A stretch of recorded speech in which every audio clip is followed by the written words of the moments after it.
a creepy teacher, and I'm going to tell you everything that happened, just like it was told to me. It's one of those stories that sticks in your head and makes you look over your shoulder at night. If you've ever had a teacher that gave you a weird feeling, you'll want to hear this. So, it all started at this old school on the edge of town. The building itself looked like something out of a horror movie. Big, gray, and always surrounded by fog in the mornings. The paint on the walls was peeling, and the windows were covered in dust even though they had janitors. Everyone who went to that school said it felt cold, no matter the season. But what made it worse was a certain teacher who worked there, Mr. Harrow. He taught history, and nobody liked going to his class.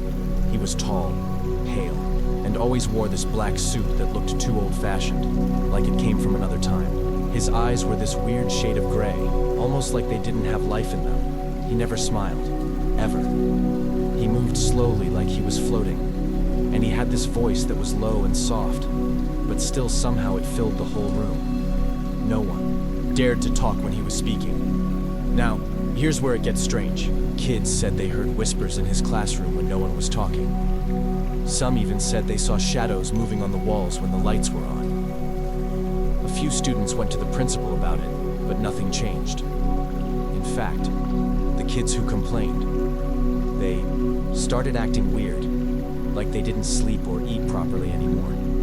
A girl named Jenny actually fainted in class, and when they asked her what happened, all she said was, "He showed me." Showed her what? No one knew. But after that, she dropped out of school. Her parents moved her away, and she never talked about it again. One of my friends, Mark, was in Mr. Harrow's class. He was the curious type, the kind of guy who loved creepy stories and always wanted to find out the truth. One day after school, he told me he was going to stay behind and follow Mr. Harrow. He said he needed to see what was going on, that something wasn't right with him. I told him not to do it. I begged him, actually, but Mark just smiled and said, "If I disappear, you'll know who took me." He was joking. At least I thought he was. That evening, I waited for his call.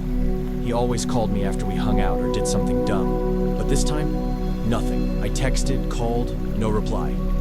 The next day, he didn't show up at school. Everyone thought he was sick. Even the teachers didn't seem worried. But when I went to his house after school, his mom looked pale and confused. She said he never came home. His bed hadn't been slept in, his phone was still on his desk, and his backpack was by the door. She'd already called the police. Days passed. Then a week. Still no Mark. The police said they couldn't find any trace of him. Security cameras around the school showed nothing. But here's the creepy part. When they checked the footage from the hallway outside Mr. Harrow's class, it was missing. Not corrupted, not blank, just gone. I knew something was wrong. I had to find out for myself. So I did what Mark did. I waited after school one day and hid in the janitor's closet across from Mr. Harrow's classroom. It was dusty and cramped, but I had a clear view of his door. At around 6 p.m., he came out, slowly, just like always. But instead of leaving, he locked the classroom from the outside, then walked down the hall toward the basement stairs. That door was supposed to be locked, but he just opened it like it belonged to him and went down. Followed him, quietly. The basement smelled like mold and old books. The lights flickered, and some were completely dead. I stayed far enough behind so he couldn't hear me, but close enough to keep him in sight. And then, I saw something I'll never forget. At the very end of the hallway, he opened a hidden door behind a shelf. Yeah, a hidden door. It looked like it led to some secret room under the school. I waited until he went inside and then snuck closer. Inside that room, there were candles. Lots of them. Strange symbols on the walls. And at the center, Mark. He was standing there, eyes wide open, but he wasn't blinking. He looked frozen, like a statue. Mr. Harrow was chanting in some language I didn't recognize. His eyes had turned completely black, and his skin looked gray, like a corpse. I couldn't move. I couldn't even breathe. Then Mark suddenly turned his head toward me. Not slowly, but sharply, like he snapped his neck to look at me. His mouth opened, but no words came out. Just this horrible screech, like a mix between a scream and static. I ran. I didn't even think. I just ran back up the stairs, out the door, and didn't stop until I was home. The next day at school, Mark was there. He looked normal. Too normal. He smiled at me like nothing ever happened. But his eyes, they weren't the same. They were completely black for just a second when I looked closely. Like something inside him was pretending to be him. He didn't remember anything. Or at least, he said he didn't. I tried telling others, but no one believed me. They said I was just scared because my friend had gone missing and come back. But I know what I saw. After that, I started watching Mr. Harrow more closely. And I realized he wasn't just one creepy teacher.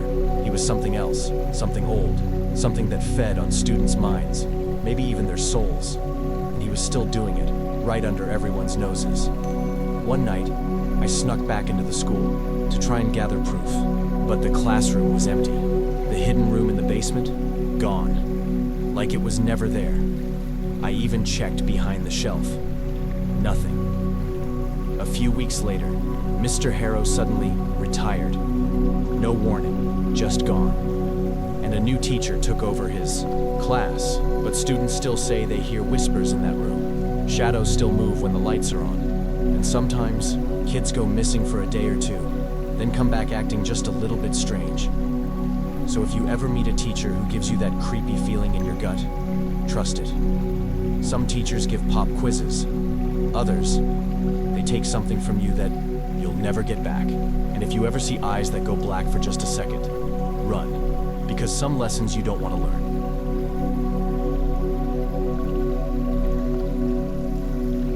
This is the story of a creepy teacher, and I'm going to tell you exactly how it happened.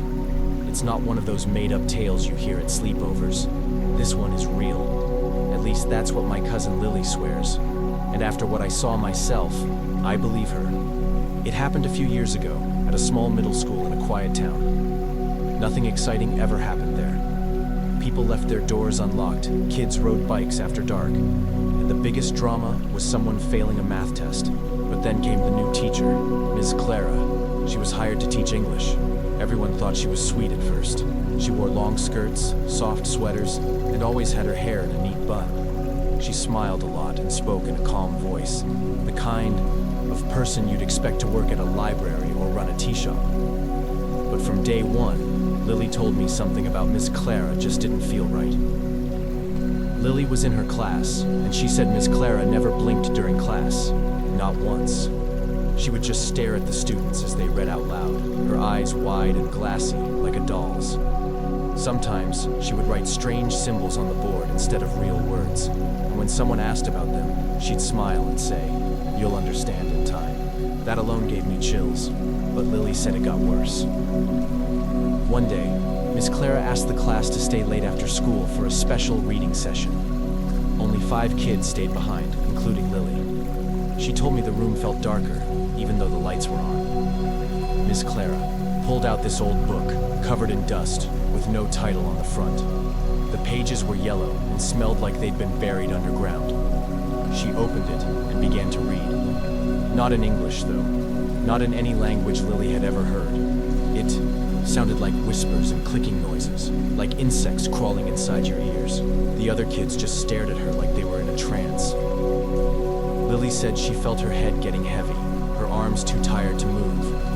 She wanted to run, but her body wouldn't listen. And then, Ms. Clara looked straight at her, just stared into her eyes, and that was when Lily noticed. Her pupils weren't round anymore. They were thin and sharp, like a snake's. Ms. Clara smiled, but it wasn't a kind smile. It was the kind of smile you'd see on someone who just caught a fly in their web. Somehow, Lily broke free from the strange feeling and ran. She didn't even grab her bag. She just sprinted out of the room, down the hall, and didn't stop until she got home. Her mom thought she had a panic attack. The school called it stress. The next day, the 4 other kids who stayed behind, they acted like nothing happened. They smiled too much. They didn't talk the same. One boy, Tim, who used to joke around all the time, just sat in the corner of the cafeteria, drawing weird spiral patterns on napkins. He wouldn't stop. Even when his food got cold, he just kept drawing. Lily tried to tell people, teachers, the school nurse, even the principal, but they didn't believe her. They said Miss Clara had a great record, that she was kind, smart, and loved reading. But I believed Lily. I always did. So we decided to prove it. One night we snuck into the school. We knew where the janitor kept the spare keys, under a loose brick behind the gym. We got in through the back door, and everything was silent, too silent. We crept to Miss Clara's classroom, our flashlight shaking in my hand. The windows were foggy. The door was cold to the touch. When we stepped inside, the room looked wrong. The desks were gone, the chairs too. All that was there was a big circle drawn on the floor in chalk, with those same weird symbols Lily saw before. Candles sat around the edges, half melted. Then we heard it. A whisper, soft, right behind us, but no one was there. We turned to leave, but the door slammed shut on its own, locked. Then Ms. Clara appeared. Not walked in, appeared. 1 second, she wasn't there. The next, she was standing in the middle of the chalk, circle, holding that old book. Her hair was no longer neat. It was wild, like a nest of snakes. Her eyes, still wide, still glowing. And her voice wasn't human anymore. It echoed, deep and hollow, as she said, "You shouldn't have come. Here, I wanted to run, I really did. But I was frozen in place." She raised the book and started reading again. That same strange language. The candles lit themselves. The symbols on the floor started to glow. Lily screamed at me to move, and somehow that snapped me out of it. I grabbed her hand and ran to the back of the room. There was a tiny window just above the bookshelf. We pushed it open and climbed out, falling onto the grass outside. We didn't stop. We just ran. The next day, Ms. Clara wasn't at school. Her classroom was back to normal, as if nothing ever happened. No chalk, no candles, no symbols. Just desks and books. We thought maybe we imagined it. But then something strange happened. A few days later, a new teacher took her place. No explanation, no goodbye, just gone. And those 4 kids who had stayed late with her, they all moved away within the next week. Different towns, some even left the state. We tried to look up Ms. Clara. Nothing. No past, no photos. Her file at the school was empty. It was like she had never existed. But here's the part that still haunts me. Last month, I visited a library in a different town, just browsing through old books when I saw it. That same dusty, nameless book. I didn't open it. I didn't touch it. I just backed away, but then I saw the librarian. She was watching me from the other side of the room. Hair in a neat bun, long skirt, pale smile. She blinked once, then not again. I left and never looked back. So if you ever meet a teacher who feels off, who doesn't blink, who writes strange things, who reads from books with no title, listen to your gut. Some teachers don't teach subjects, some teach fear.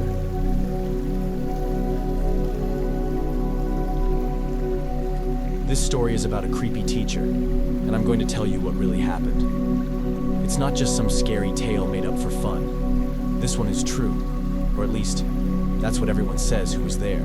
So listen carefully, because this story will make you think twice the next time you see a teacher with a strange smile. It all started when I met my friend Jake.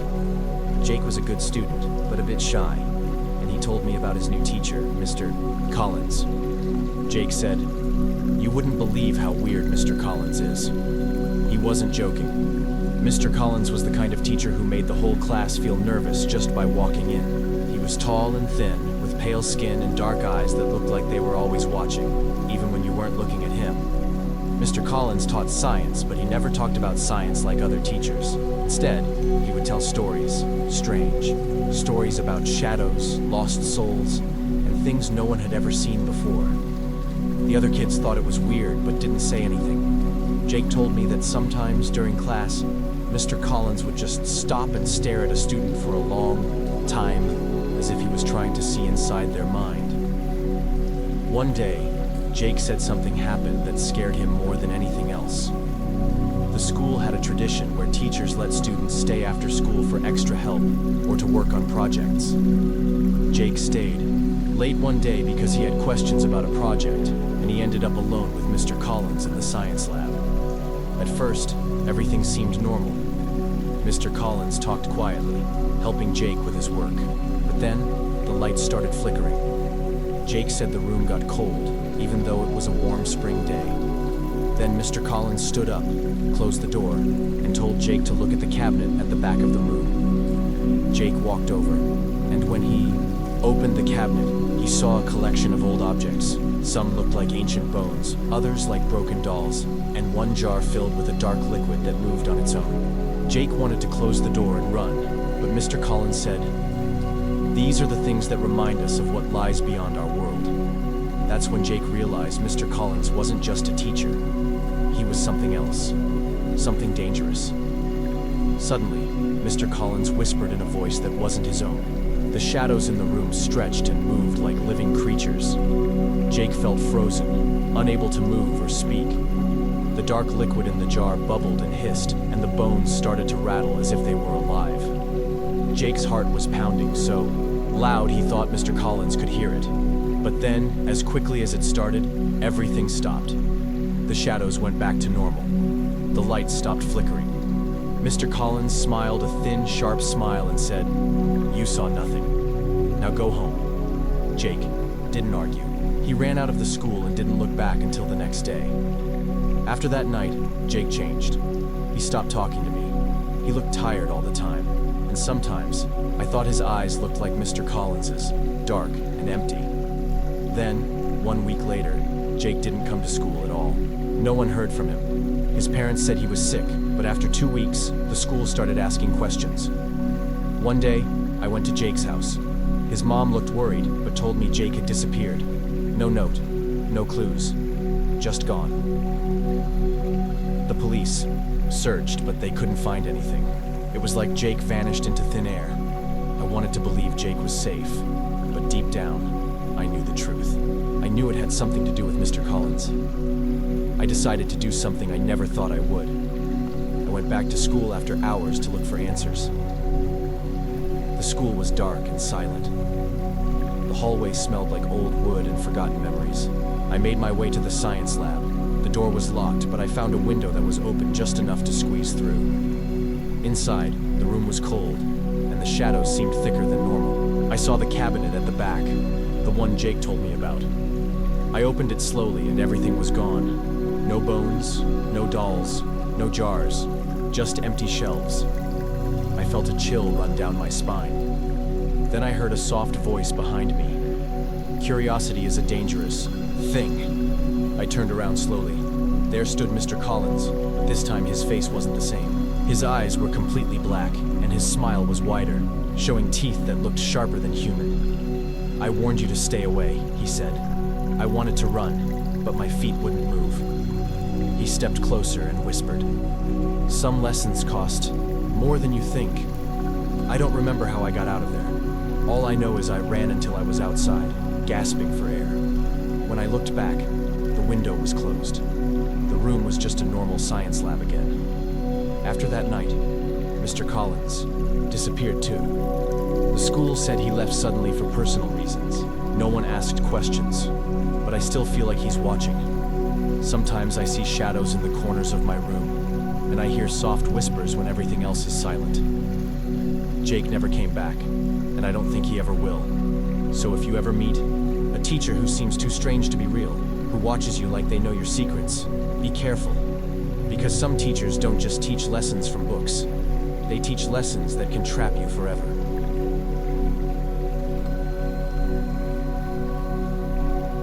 This story is about a creepy teacher, and I want to tell you everything that happened.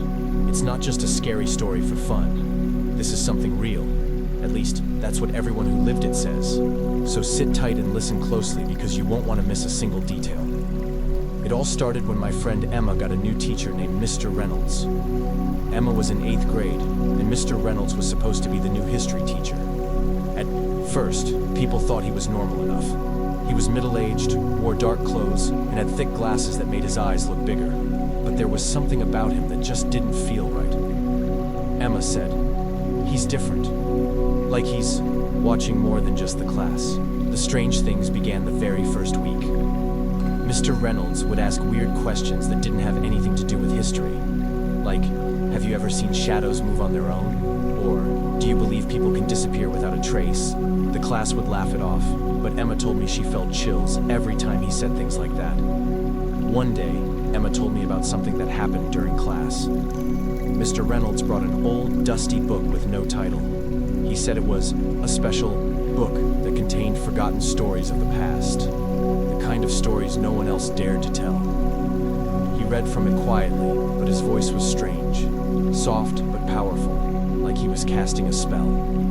The words sounded like nonsense, but Emma said the air in the classroom felt heavier, colder. Some kids started to shiver even though the heater was on full blast. After class, Emma noticed that some students were acting odd. One girl named Sarah stopped talking altogether. Another boy, Luke, kept drawing strange symbols on his notebook and refused to explain what they meant.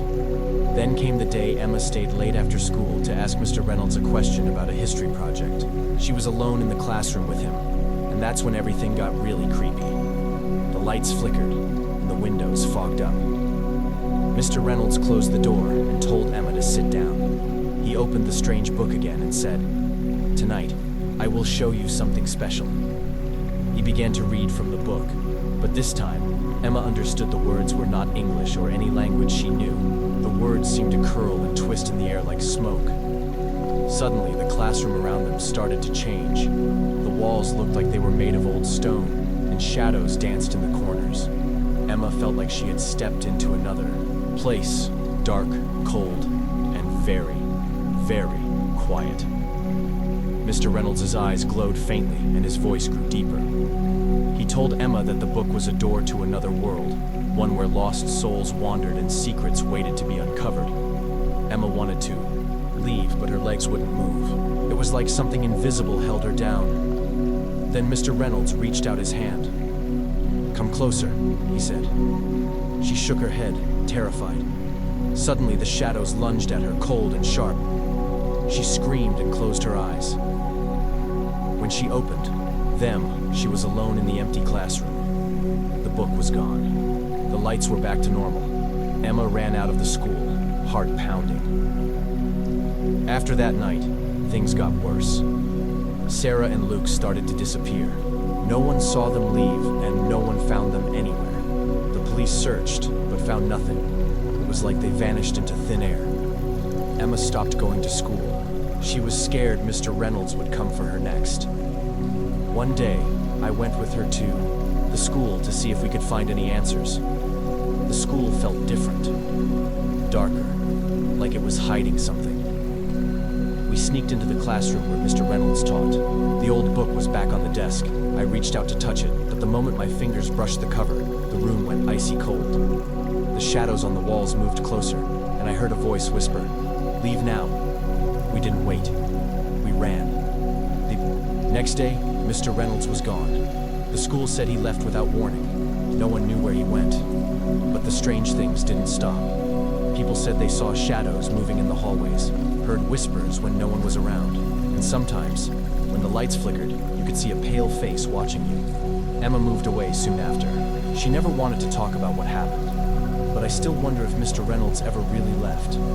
So, if you ever get a teacher who seems too strange, who talks about things that don't make sense, or who makes the air feel cold just by being there, be careful. Because some teachers don't just teach lessons from books. Some teach lessons you never want to learn.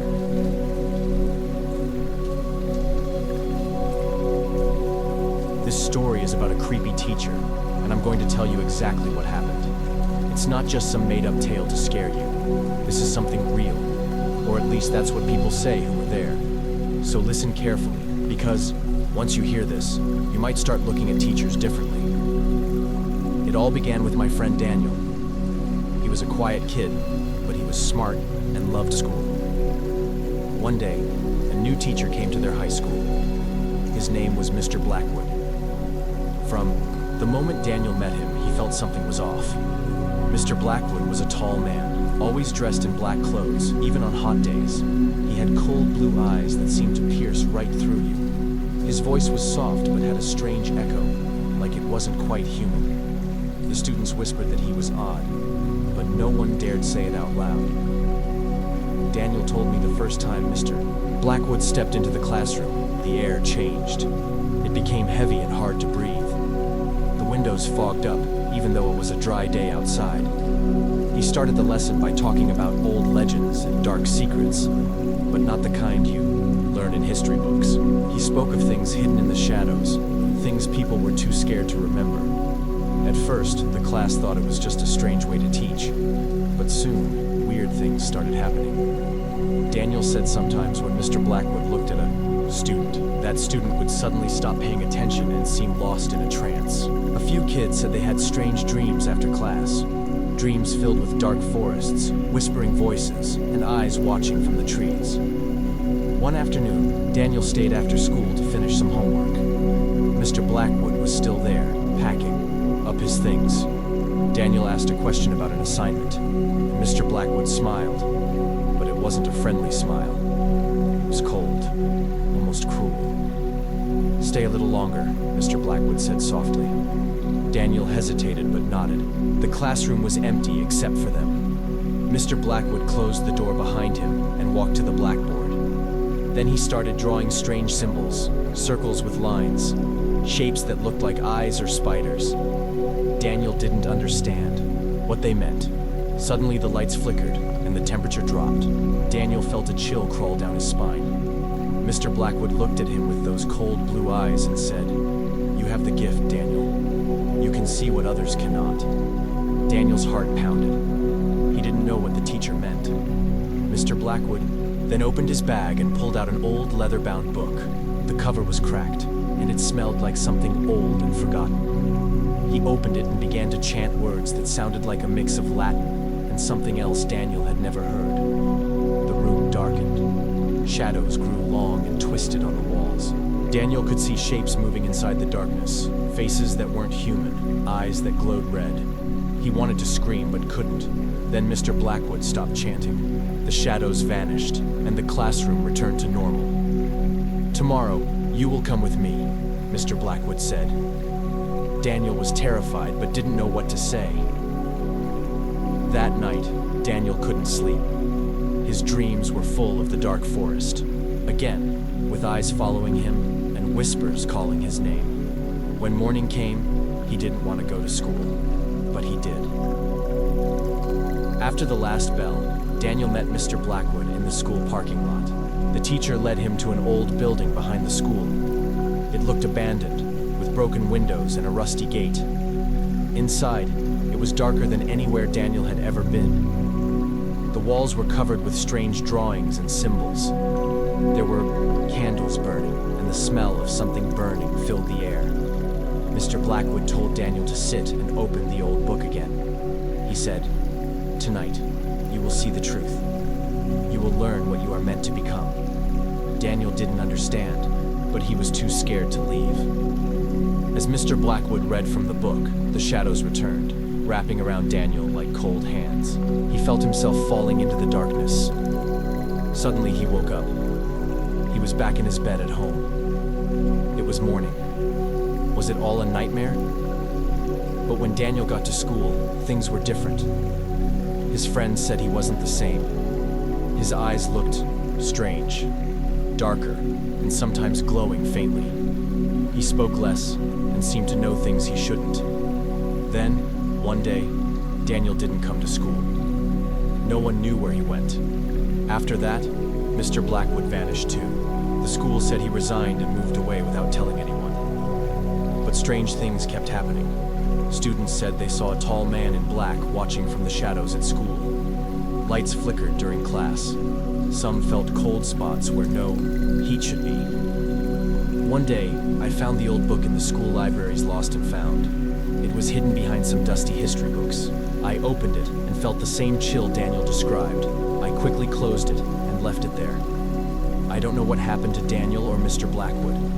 Some say the teacher took Daniel to another world, or maybe he changed him into something not quite human. All I know is that sometimes when the wind blows just right, you can hear chanting in the empty hallways. And if you look closely, you might see shadows moving where there there should be none. So, if you ever meet a teacher who seems too strange, who talks about things no one else understands, or whose eyes seem colder than ice, be careful. Because some teachers don't just teach lessons from books, they teach lessons from the darkness.